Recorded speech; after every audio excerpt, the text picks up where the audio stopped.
வணக்கம். மதிமுகம் செய்திகள். இன்றைய முக்கிய நிகழ்வுகளை பார்ப்பதற்கு முன்பாக தலைப்பு செய்திகளை பார்க்கலாம்.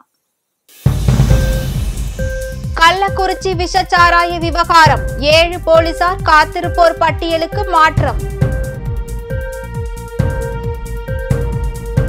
மீன் கட்டண உயர்வை தமிழக அரசு ரத்து செய்ய வேண்டும், எடப்பாடி பழனிசாமி உள்ளிட்ட அரசியல் கட்சி தலைவர்கள் வலியுறுத்தல். மாஞ்சோலை தேயிலை தோட்டத்தை தமிழக அரசே ஏற்று நடத்த வேண்டும், விடுதலை சிறுத்தைகள் கட்சி தலைவர் திருமாவளவன் வலியுறுத்தல். ஆன்லைன் மூலம் மது விற்பனையா? டாஸ்மாக் நிர்வாகம் விளக்கம். கள்ளக்குறிச்சி விஷச்சாராய வழக்கு தொடர்பாக தனிப்பிரிவு காவல் ஆய்வாளர் உட்பட 7 பேரை காத்திருப்போர் பட்டியலுக்கு மாற்றம் செய்து உத்தரவு பிறப்பிக்கப்பட்டுள்ளது.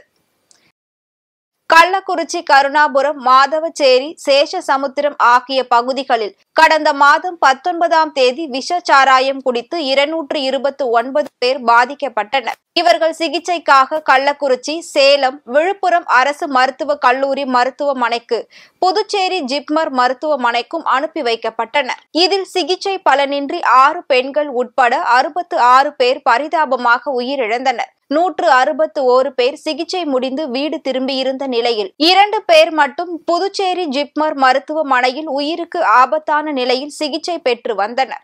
இந்நிலையில் புதுச்சேரி ஜிப்மர் மருத்துவமனையில் சிகிச்சை பெற்று வந்த கருணாபுரம் திருவரங்கம் நகரை சேர்ந்த கண்ணன் என்பவர் நேற்று மதியம் சிகிச்சை பலனின்றி பரிதாபமாக உயிரிழந்தார். இதன் மூலம் இச்சம்பவத்தில் உயிரிழந்தவர்களின் எண்ணிக்கை 67ஆக உயர்ந்துள்ளது.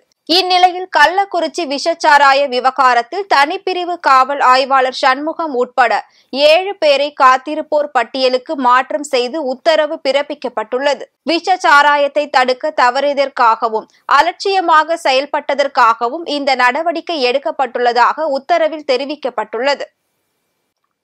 மின் கட்டண உயர்வை தமிழக அரசு ரத்து செய்ய வேண்டும் என எடப்பாடி பழனிசாமி உள்ளிட்ட அரசியல் கட்சி தலைவர்கள் வலியுறுத்தியுள்ளனர். அதிமுக பொதுச் செயலாளர் எடப்பாடி பழனிசாமி தனது அறிக்கையில் 3ஆம் முறையாக மின் கட்டண உயர்வு என்ற ஒரு பேரிடியை தமிழக மக்களின் தலையில் இறக்கி இருப்பது கடும் கண்டனத்திற்குரியது.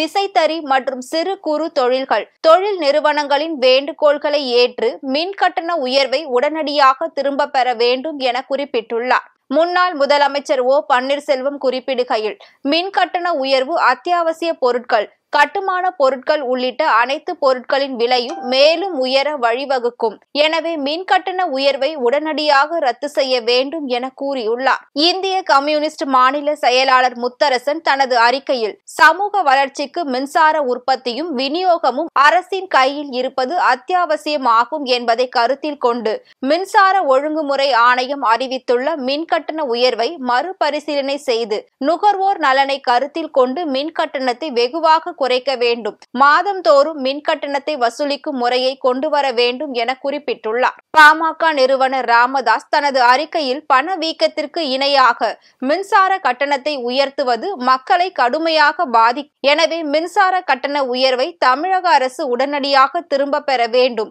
இது தொடர்பாக பாமக சார்பில் வரும் 13ஆம் தேதி சென்னையில் தொடர் முழக்க போராட்டம் நடத்துவோம் என்று அறிவித்துள்ளார். தேமுதிக பொதுச் செயலாளர் பிரேமலதா தனது அறிக்கையில், தமிழக அரசு தொடர்ந்து மின் கட்டண உயர்வை உயர்த்துவதன் மூலம் சிறு குறு வியாபாரிகள், விசைத்தறி வியாபாரிகள், விவசாய மக்கள் என அனைவரும் பாதிக்கக்கூடிய ஒரு நிலைமை இருக்கிறது. ஏற்கனவே பல அத்தியாவசிய பொருட்களின் விலை உயர்வால் பாதிக்கப்பட்டுள்ள தமிழக மக்களின் நிலை மேலும் தொடர்ந்து மின் கட்டண உயர்வு ஏற்படுத்துவதால் அனைத்து தொழில்களும் மக்களின் வாழ்க்கையும் பாதிக்கப்படும் நிலை உள்ளது. எனவே தமிழக அரசு உடனடியாக மின் கட்டண உயர்வை மக்களின் வாழ்வாதாரத்தை கருத்தில் கொண்டு திரும்ப பெற வேண்டும் என கூறியுள்ளார்.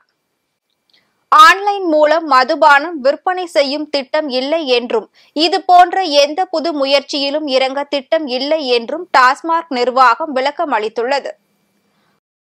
ஆன்லைன் மூலம் மதுபானம் விற்பனை செய்யும் திட்டம் இல்லை என டாஸ்மாக் நிர்வாகம் விளக்கம் அளித்துள்ளது. மதுபானங்களை வீடுகளுக்கே சென்று விநியோகம் செய்ய உணவு டெலிவரி நிறுவனங்களுக்கு அனுமதி வழங்கி இருப்பதாக வெளியான தகவலுக்கு பலர் கண்டனம் தெரிவித்திருந்த நிலையில் டாஸ்மாக் நிர்வாகம் மறுப்பு தெரிவித்துள்ளது. ஆன்லைன் விநியோக நிறுவனங்களின் மூலம் வீடுகளுக்கே சென்று மதுவை விற்கும் திட்டம் இல்லை. இதுபோன்ற எந்த புது முயற்சியிலும் டாஸ்மாக் நிர்வாகம் இறங்க திட்டம் இல்லை எனவும் கூறியுள்ளது. மாஞ்சோலை தேயிலை தோட்டத்தை தமிழக அரசே ஏற்று நடத்த வேண்டும் என விடுதலை சிறுத்தைகள் கட்சி தலைவர் திருமாவளவன் மற்றும் மே 17 ஒருங்கிணைப்பாளர் திருமுருகன் காந்தி வலியுறுத்தியுள்ளார்.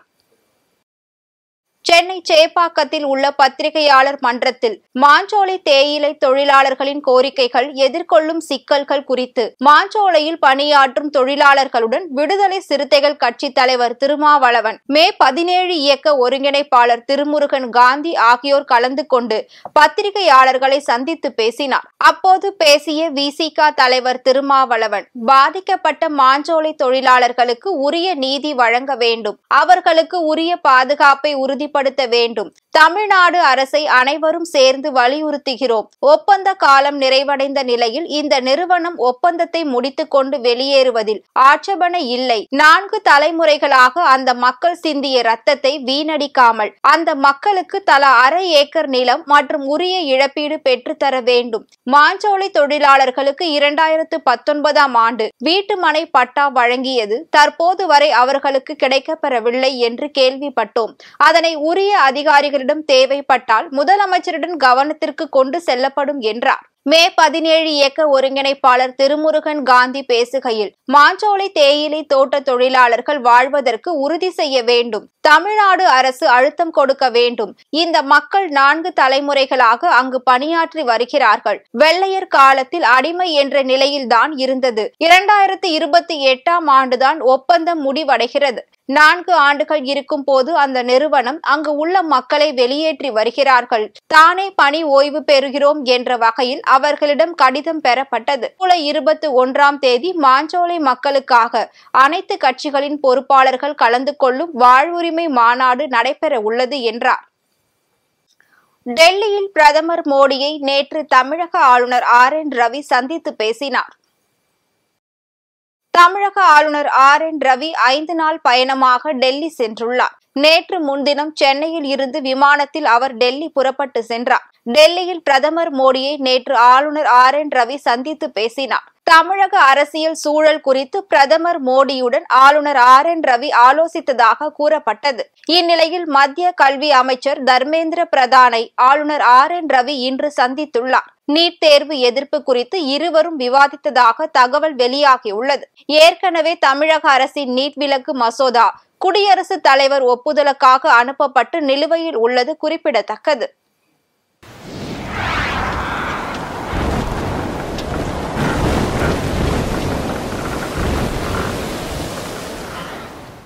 தமிழ்நாட்டில் இன்று மிக கனமழைக்கு வாய்ப்பு உள்ளதாக இந்திய வானிலை ஆய்வு மையம் எச்சரிக்கை விடுத்துள்ளது.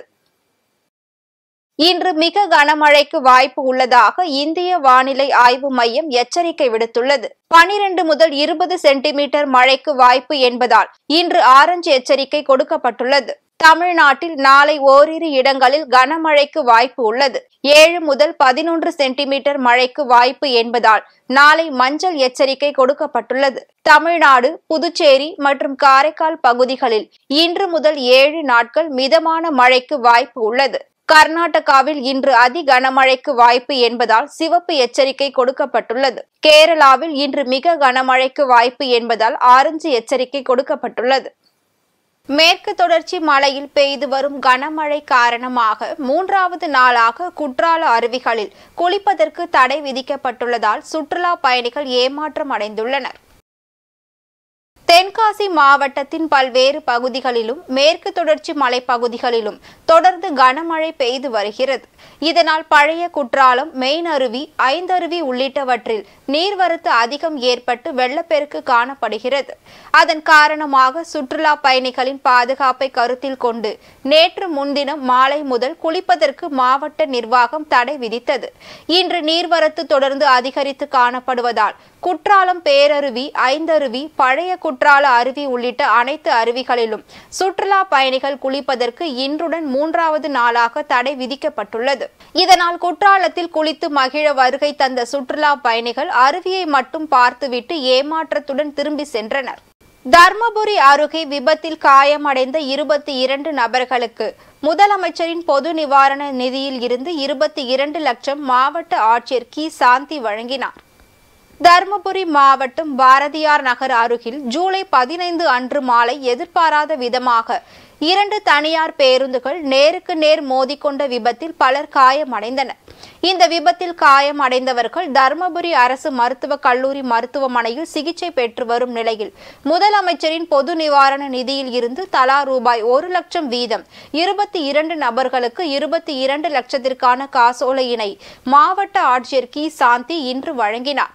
நிகழ்வின் போது தர்மபுரி நாடாளுமன்ற உறுப்பினர், சட்டமன்ற உறுப்பினர், முன்னாள் அமைச்சர், முன்னாள் சட்டமன்ற உறுப்பினர், அரசு மருத்துவக் கல்லூரி மருத்துவமனை முதல்வர், வருவாய் கோட்டாட்சியர், துணை ஆட்சியர், நகர்மன்ற தலைவர், வட்டாட்சியர், அரசு அலுவலர்கள் மற்றும் உள்ளாட்சி அமைப்புகளின் பிரதிநிதிகள் பலர் கலந்து கொண்டனர். காவிரியில் தண்ணீர் திறந்துவிட மறுக்கும் கர்நாடக அரசை கண்டித்தும் தண்ணீர் திறந்துவிட மத்திய அரசு நடவடிக்கை எடுக்க கோரியும் விவசாயிகள் சங்கங்களின் சார்பில் ரயிலை மறித்து போராட்டத்தில் ஈடுபட்டனர்.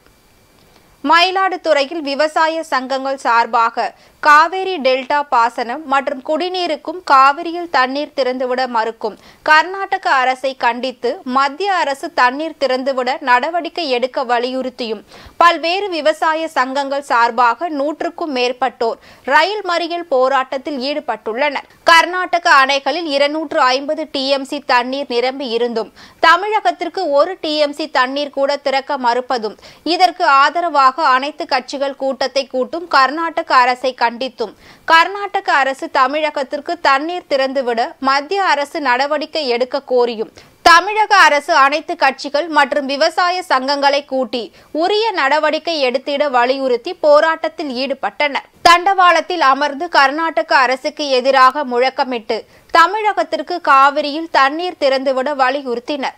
தொடர்ந்து ரயில் மறியல் போராட்டத்தில் ஈடுபட்ட பெண்கள் உள்ளிட்ட 60 பேரை போலீசார் கைது செய்து தனியார் திருமண மண்டபத்தில் அடைத்தனர். இந்த போராட்டத்தால் 10 நிமிடம் ரயில் தாமதமாக புறப்பட்டு சென்றது. நில மோசடி வழக்கில் கைது செய்யப்பட்ட முன்னாள் அமைச்சர் எம்.ஆர். விஜயபாஸ்கர் திருச்சி மத்திய சிறையில் வரும் 31ஆம் தேதி வரை நீதிமன்ற காவலில் வைக்க உத்தரவு பிறப்பித்துள்ளது. நில மோசடி வழக்கில் கேரள மாநிலம் திருச்சூர் மாவட்டத்தில் கைது செய்யப்பட்ட முன்னாள் அமைச்சர் எம்.ஆர். விஜயபாஸ்கர் கரூர் சிபிசிஐடி அலுவலகத்திற்கு விசாரணைக்காக அழைத்து வரப்பட்டார். சுமார் 9 மணி நேர விசாரணைக்கு பிறகு மருத்துவ பரிசோதனைக்காக கரூர் அரசு மருத்துவக் கல்லூரி மருத்துவமனைக்கு சிபிசிஐடி போலீசார் அழைத்து சென்றனர். மேலும் மருத்துவ பரிசோதனை முடிந்து வெளியே வந்த எம்.ஆர். விஜயபாஸ்கர் இது அரசியல் பழிவாங்கும் வழக்கு என்றும் நீதிமன்றத்தில் சந்திப்போம் என்றும் தான் கைது செய்யப்பட்டதற்கு எதிர்ப்பு தெரிவித்து குற்றச்சாட்டு வைத்தார். அதனைத் தொடர்ந்து மருத்துவமனையில் இருந்து சிபிசிஐடி அலுவலகத்திற்கு அழைத்து வந்த போலீசார் ஆவணங்களை தயார் செய்த பின்னர் கரூர் குற்றவியல் நீதிமன்றத்தில் ஆஜர்படுத்தினர். இந்நிலையில் முன்னாள் அமைச்சர் எம்.ஆர். விஜயபாஸ்கரை 15 நாள் நீதிமன்ற காவலில் வைக்க உத்தரவிட்டார். பிரவீனையும் 15 நாள் நீதிமன்ற காவலில் வைக்க உத்தரவிடப்பட்டது. அதனைத் தொடர்ந்து இருவரும் பலத்த போலீஸ் பாதுகாப்புடன் திருச்சி மத்திய சிறைக்கு அழைத்து செல்லப்பட்டனர். சுமார் 12 மணி நேரத்திற்கும் மேலாக நீதிமன்ற வளாகத்தில் கட்சி தொண்டர்கள் குவிந்ததால் அப்பகுதியில் பரபரப்பு காணப்பட்டது. அதிமுக நகரமன்ற உறுப்பினரை விடுவிக்க கோரி அரக்கோணம் சட்டமன்ற உறுப்பினர் தலைமையில் காவல் கண்காணிப்பாளர் அலுவலகத்தில் புகார் மனு அளிக்கப்பட்டது. ராணிப்பேட்டை மாவட்டம் ஆற்காடு நகராட்சியில் அதிமுக நகரமன்ற உறுப்பினராக உதயகுமார் உள்ளார். இவரை நேற்று நள்ளிரவு ஆற்காடு நகர போலீசார் கைது செய்துள்ளனர்.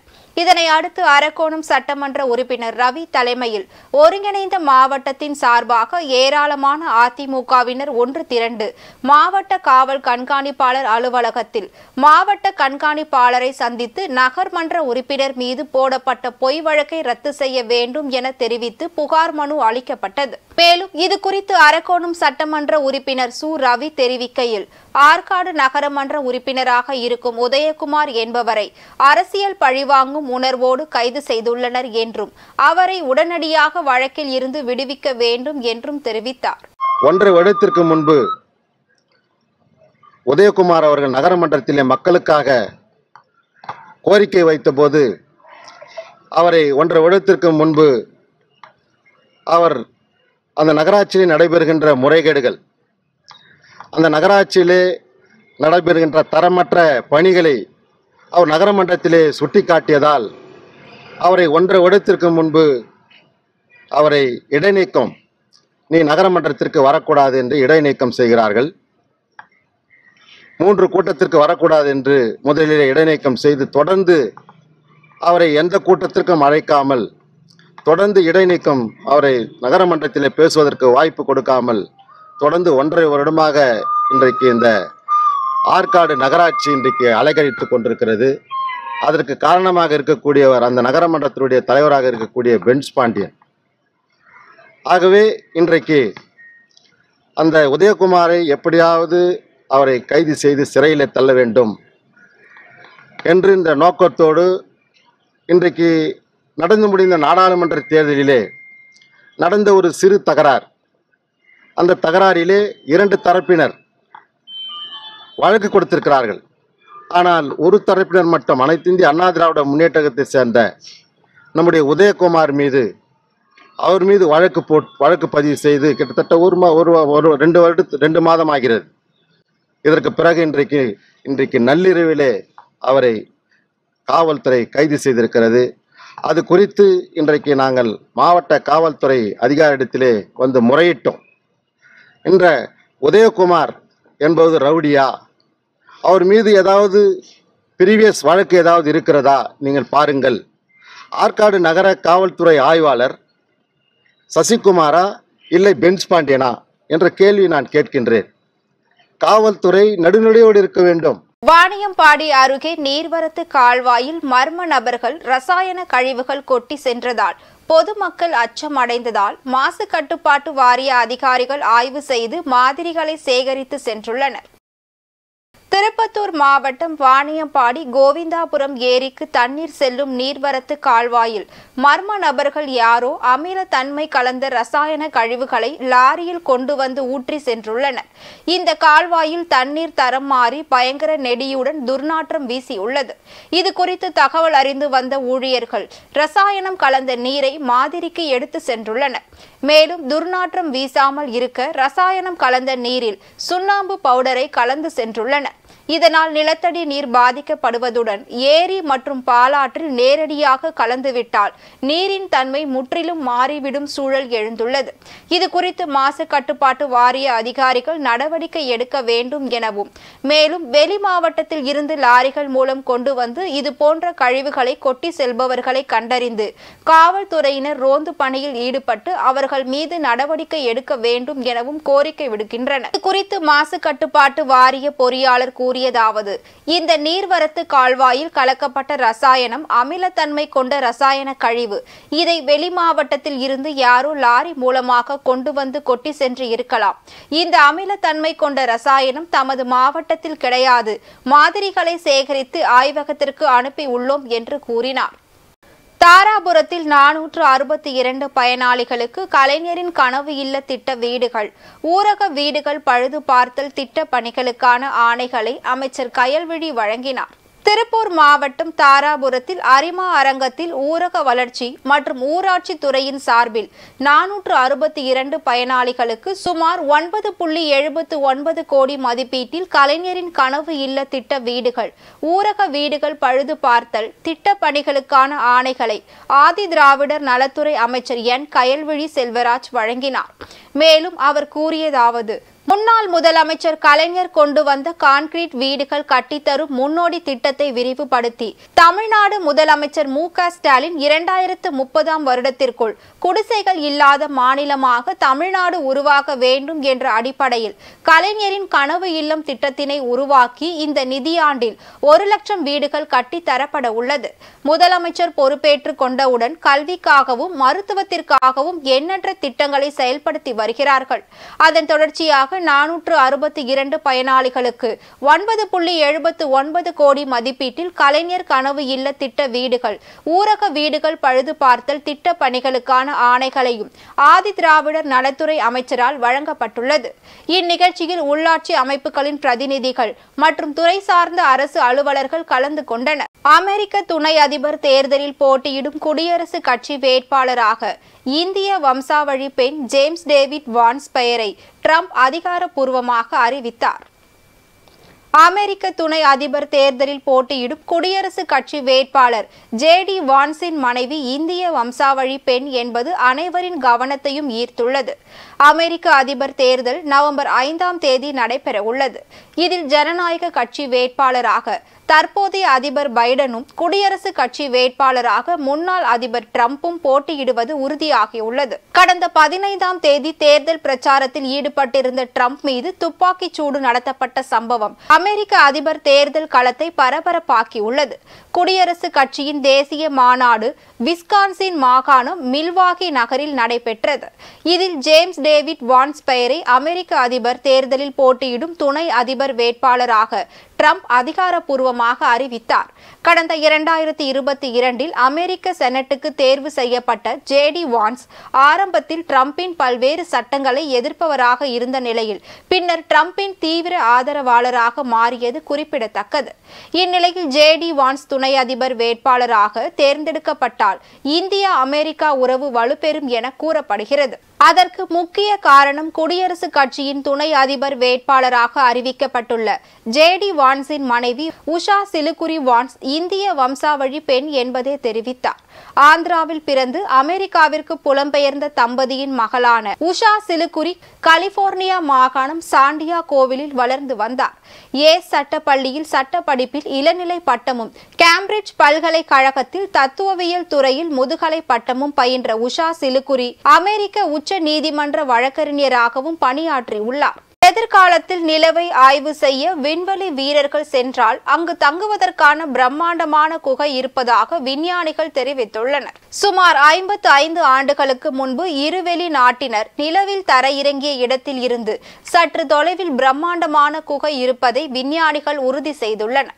எதிர்காலத்தில் நிலவை ஆய்வு செய்ய விண்வெளி வீரர்கள் அங்கு சென்று தங்குவதற்கான வாய்ப்புகள் இருப்பதாகவும் தெரிவித்துள்ளனர். பூமியுடன் ஒப்பிடுகையில் நிலவிலும் பகலும் இரவும் மாறி மாறி வரும். பகலில் வெயில் 106 டிகிரி வரையிலும், இரவில் குளிர் -100 டிகிரிக்கும் குறைவாக இருக்கும். இதனால் மனிதர்கள் அங்கு தங்கி ஆய்வு செய்வது இயலாத காரியம்.